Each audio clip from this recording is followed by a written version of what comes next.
तेलंगाना के मुख्यमंत्री रेवंत रेड्डी के एक बयान पर बड़ा राजनीतिक विवाद खड़ा हो गया है।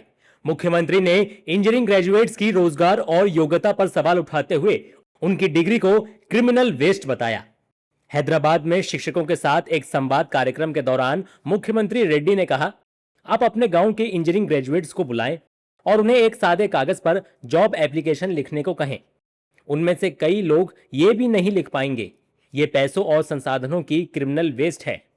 रेवंत रेड्डी यहीं नहीं रुके। उन्होंने कहा कि बड़ी डिग्री लेने के बाद भी कई युवा छोटे काम करने को तैयार नहीं होते और नई स्किल सीखने से भी बचते हैं। मुख्यमंत्री के मुताबिक विधानसभा क्षेत्रों से माता पिता मेरे पास आते हैं और कहते हैं कि उनके बेटे ने बड़ी डिग्री ले ली है, उसे नौकरी दिला दीजिए। लेकिन माता पिता को जमीनी हकीकत नहीं पता होती कि उनके बच्चों के पास तकनीकी कौशल ही नहीं है। मुख्यमंत्री रेड्डी का बयान आते ही विपक्ष हमलावर हो गया।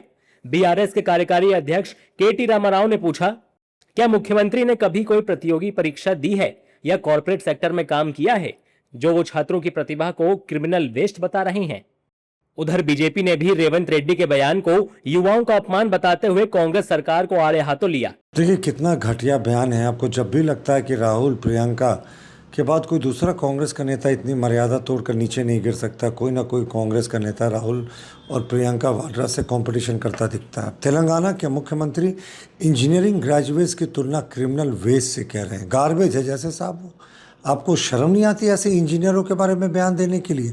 कहते हैं आवेदन नहीं लिख पाएंगे वो। अरे आवेदन अपने जो प्रियंका गांधी और राहुल वाड्रा से लिखवा कर दिखाएं। ये इंजीनियर्स है साहब। बेसिकली वो विद्यार्थी परिषद से निकले हैं तो उनकी मानसिकता तो ठीक है, लेकिन राहुल गांधी जो कहते हैं उनको वही इम्प्लीमेंट करना है, तो वो दुखी हो गए हैं।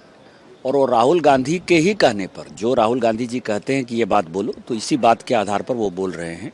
हालांकि विवाद बढ़ने के बाद मुख्यमंत्री ने स्पष्ट किया कि उनका निशाना छात्र नहीं बल्कि मौजूदा शिक्षा व्यवस्था थी।